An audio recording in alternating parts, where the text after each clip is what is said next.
It's been called one of the greatest movies ever made. We're all busy little bees, full of stings, making honey day and night. Aren't we, honey? It's been praised as having one of the finest screenplays ever written.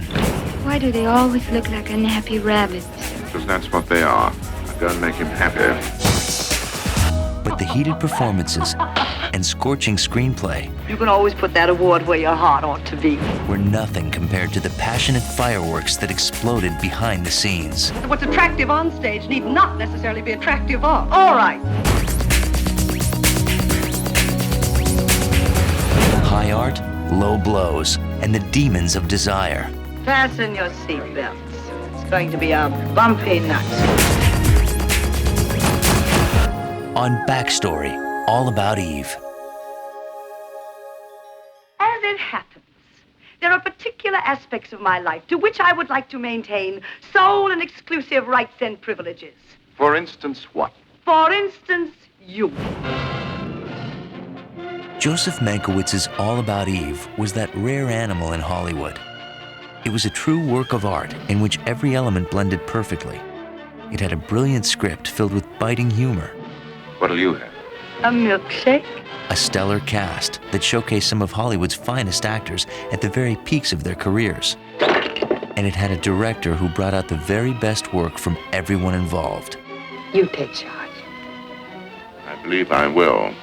But what made the film a smash hit was its star, Bette Davis, who salvaged her fading career with a tour de force performance that uncannily mirrored her off-screen life.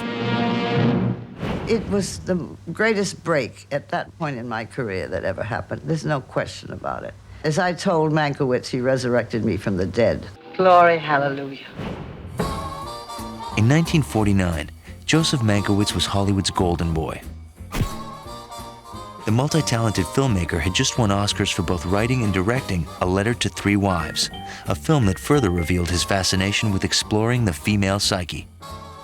In all of his films, the films that he wrote, and especially the ones that he wrote and directed, the women are the best parts. They have the best parts. They are the most three-dimensional characters and the most fascinating characters. Actresses in particular fascinated him. Mankiewicz had always dreamed of making a movie about the theater world, but it took a short story from Cosmopolitan magazine to make that dream a reality. Based on a true story, The Wisdom of Eve was the tale of a conniving young actress who latches on to a great but fading star who's reached the critical age of 40. I remember him commenting how unfair it was that women were considered no longer beautiful or able to hold on to carry a star role, romantic role, sometime north of 40. Ingenues keep coming up beneath you and you keep moving on.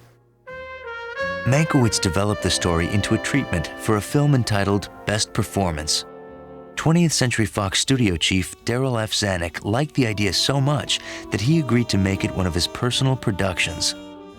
Zanuck was very enthusiastic, and when Zanuck got the script, he'd go through and make notations, and there was a line near the beginning of the script where it said, but more about Eve later. In fact, all about Eve.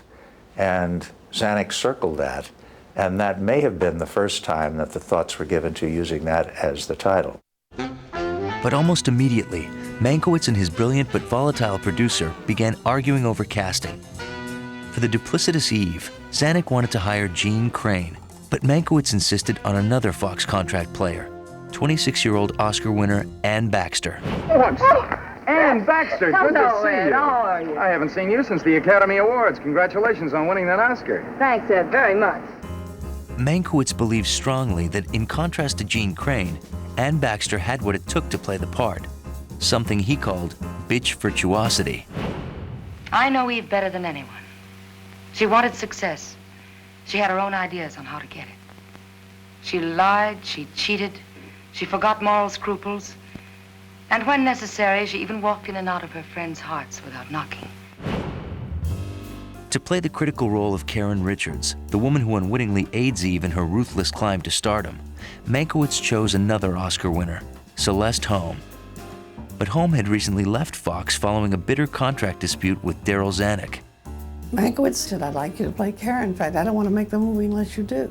Zanuck had to hire me back. Yeah, yeah, yeah, yeah. And but that was a nice moment. But the most difficult decision of all was the casting of the central character, Margot Channing, the flamboyant but insecure stage star.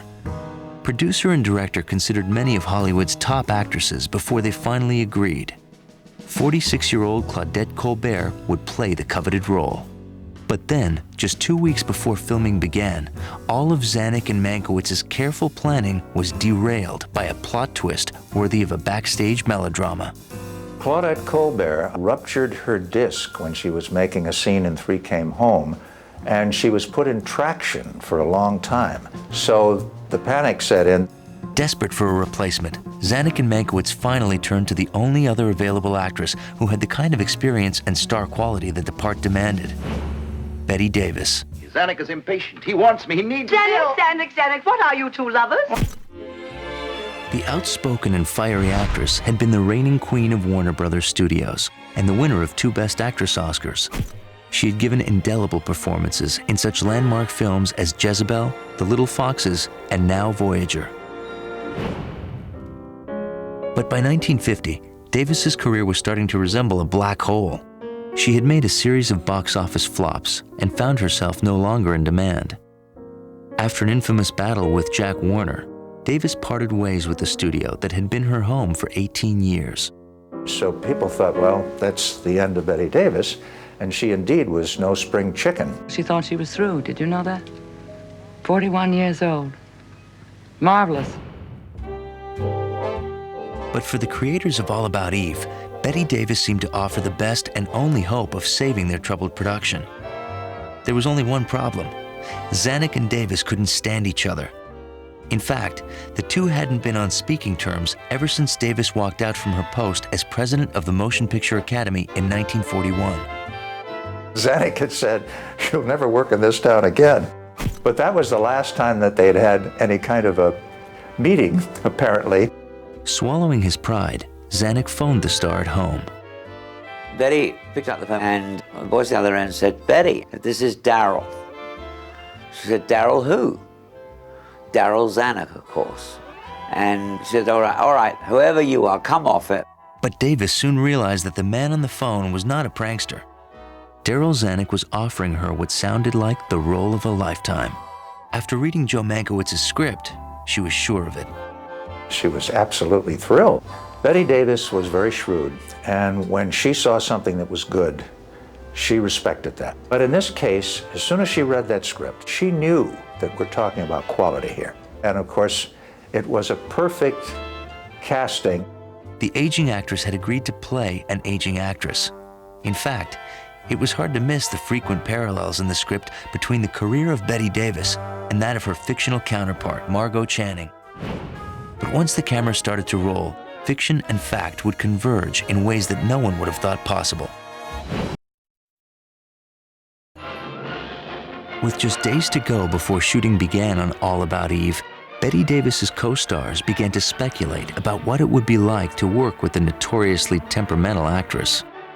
We were taking a plane up to San Francisco. It was a hydroplane, very noisy, with Hugh Marlowe and Gary Merrill. So I hollered over the noise, "What do you think it's going to be like working with the Queen Bee?" And Gary hollered back, "Well, I know one thing, it'll all be over in 8 weeks." Even a seasoned veteran like director Joseph Mankiewicz was anxious about working with the legendary star. Edmund Goulding called me and said, "Dear boy, you're out of your mind. This woman will annihilate you. She will grind you to a fine powder and blow you away. She will come on the set with a large yellow pad and sharp pencils, and she will write. And having written, she will then direct." Just when exactly does an actress decide they're her words she's saying and her thoughts she's expressing? Usually at the point when she has to rewrite and rethink them to keep the audience from leaving the theater. But this time, it was different. Davis knew better than to change Mankiewicz's flawless script. And to the director's surprise, she turned out to be one of the most agreeable leading ladies he'd ever worked with. All her other scripts, her handwriting was on every single page. On the script of Eve, there were no notations. She said, what did I need to do? This genius had done it all. Through fate and circumstance, Mankiewicz had discovered the perfect marriage of actress and character. Mankiewicz said, now here's the key to the character. Margot treats a mink coat like a poncho. Where's my coat?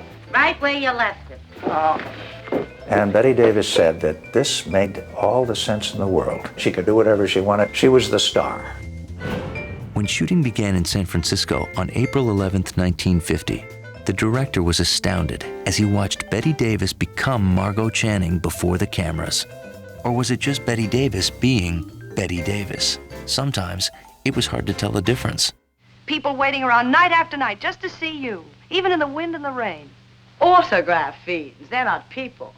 Those little beasts that run around in packs like coyotes. They're your fans, your audience. They're nobody's fans. They're juvenile delinquents. They're mental defectives. They're nobody's audience. They never see a play or a movie even. They're never indoors long enough. The first time I ever went into a Betty Davis dressing room, I opened the door of the dressing room and there was Margot, and the tapes on her hair, masses of cold cream on her face. And she had a large scotch there, and she was yelling about this and yelling about that. And I mean, that's pure Betty Davis. Hollywood's grandest dame had no trouble identifying with Margot's brassy self-confidence or with her professional anxiety about reaching the age of 40. 40. But Betty and Margot also shared another, much more personal bond. And in the last analysis, nothing's any good unless you can look up just before dinner or turn around in bed, and there he is. Without that, you're not a woman. You're something with a French provincial office or a book full of clippings. Like the character she was playing on screen, Betty Davis craved a happy family life away from the spotlight. The actress was in the middle of a bitter divorce from her third husband, artist William Sherry, and she was frustrated that the men in her life seemed unwilling to share the spotlight with her. She said that the trouble was that they all hated being Mr. Davis. And she said, what could I do about it? But the moment she laid eyes on her new on-screen love interest, 34-year-old Gary Merrill, she realized that she and Margot shared something else very important in common: their taste in men. The biggest bonus of all was seeing this very good-looking man, very hairy man, as she used to say, that she loved hairy men. And she saw this hairy man coming toward her and said, my God. And she fell right in love with Bill Sampson. There was chemistry going there. This was a hot and heavy relationship that was going on, which of course did nothing but improve the aspect as represented in the film. Heaven help me. I love a psychotic. Davis and Merrill seemed like the perfect couple, except for the fact that both were already married. Dad always used to say, I don't care when the bell rings at the end of the day if members of my cast go out and make love to a McCormick Reaper, get drunk, whatever they do, so long as the next morning they're on time and ready to give it 100%.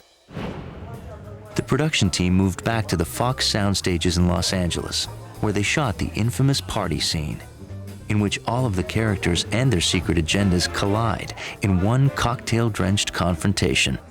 We know you. We've seen you like this before. Is it over, or is it just beginning?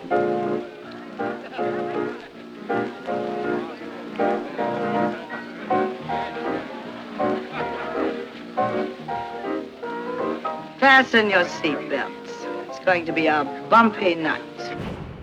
The party also marked the first appearance of an attractive blonde whom Zanuck had fired from the studio 2 years earlier for being unphotogenic, Marilyn Monroe. You see that man? That's Max Fabian, the producer. Now go and do yourself some good, Why do they always look like unhappy rabbits? because that's what they are. Now go and make him happy. Marilyn played a young starlet intent on advancing her career by befriending powerful men, offering yet another example of art imitating life. I don't want to make trouble. All I want is a drink. Leave it to me. I'll get you one. Thank you, Mr. Fabian. Well done. I can see your career rising in the East like the sun. Veteran cynic George Sanders also made a grand entrance at the party as critic Addison DeWitt, the character closest to Mankiewicz's heart. We're a breed apart from the rest of humanity, we theater folk. We are the original displaced personalities. You won't have to read his column tomorrow, Eve. You just heard it. I don't agree, Addison. That happens to be your particular abnormality. All of Dad's venom, disdain, and I use the words nicely, he saved for Addison DeWitt. There's so many of Addison's observations that I can hear my father saying. There was a lot of Addison DeWitt in him. With its air of urban sophistication and backstage backstabbing, it was only a matter of time before rumors began to fly that the actors filming All About Eve were as contentious off-screen as they were on. But according to the film's cast members, rumors of catty behavior behind the scenes just weren't true. You're supposed to be at one another's throats and cut the atmosphere with a knife and that sort of thing. There was nothing like that. There was no cattiness on the set at all. Do you think Joseph Mankiewicz would have stood still for any kind of behavior of that kind? No. Even though there was an absence of obvious hostility on the set, there was a famous and frosty feud between Bette Davis and co-star Celeste Holm.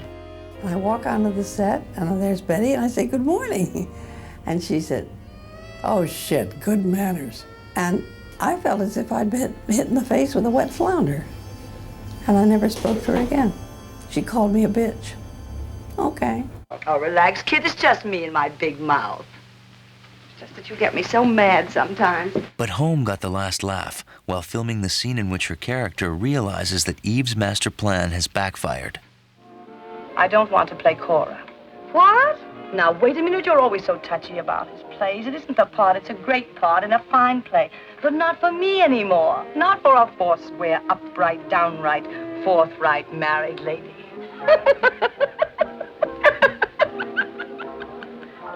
What's so funny? Nothing. Everything. Everything's so funny.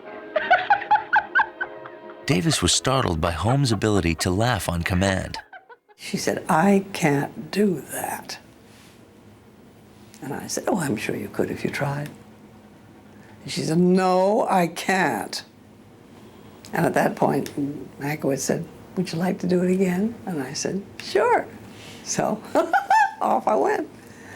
And it was then that I realized that Joe had been aware of how difficult Betty had been to me. You know what I'm going to be? A cowboy?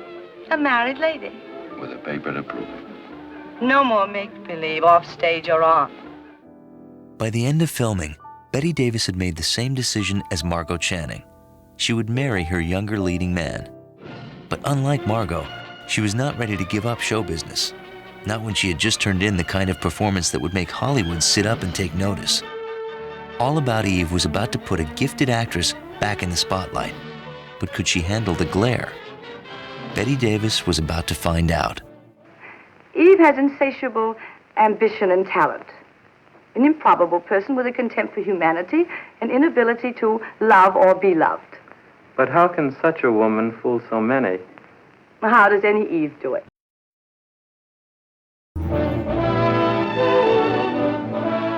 Guided by the sure hand of writer-director Joseph Mankiewicz, the shooting of All About Eve was completed in mid-June 1950. On July 28th, Bette Davis and Gary Merrill were married in Mexico, just hours after Merrill's divorce was final. And on October 13th that same year, the world got to meet Margot Channing and her acid-tongued colleagues for the first time. Hollywood's fabulous Chinese theater is the distinguished setting for the gala West Coast premiere of the latest 20th Century Fox dramatic masterpiece, All About Eve. Getting a novel salute from the neighboring Hollywood Roosevelt Hotel as the film's producer, Darrell F. Zanuck, and his wife lead a host of celebrities, including the picture's writer-director Joseph Mankiewicz, to the opening. Hailed for her performance in All About Eve, Bette Davis attends with her mother, while title role player Ann Baxter brings hubby John Hodiak. Next day, Bette Davis, with a Marine escort, returns to the scene of triumph to be immortalized in the Chinese theater's famous cement. A tribute to her outstanding performance in All About Eve, a performance the public is now hailing as one of the finest of her career.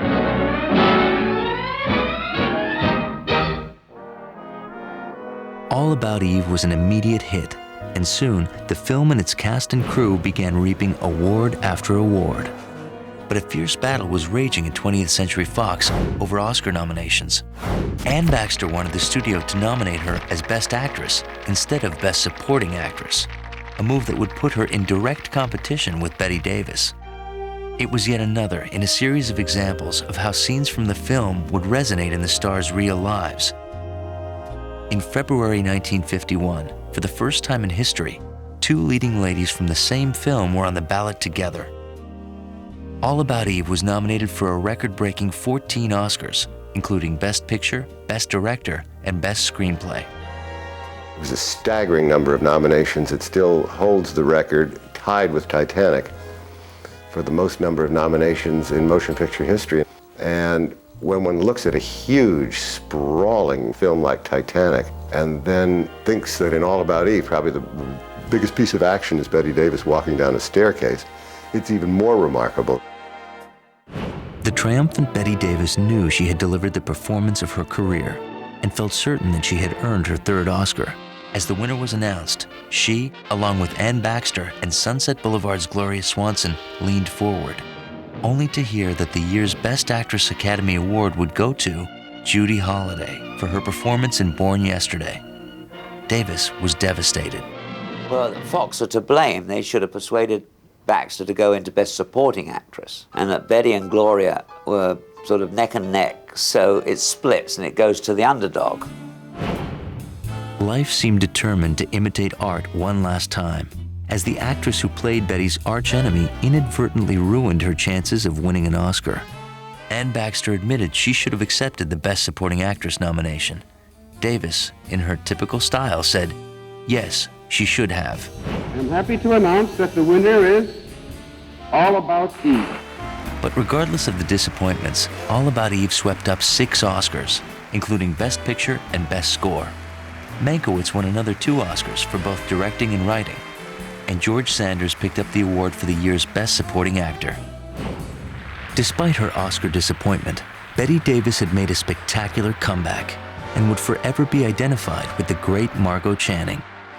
Unfortunately, her marriage to Gary Merrill was less enduring.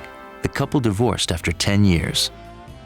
In a way, that should have worked, except she said to me, you know, that something peculiar happened, that he married Margot Channing, not Bette Davis, and she married Bill Sampson, not Gary Merrill.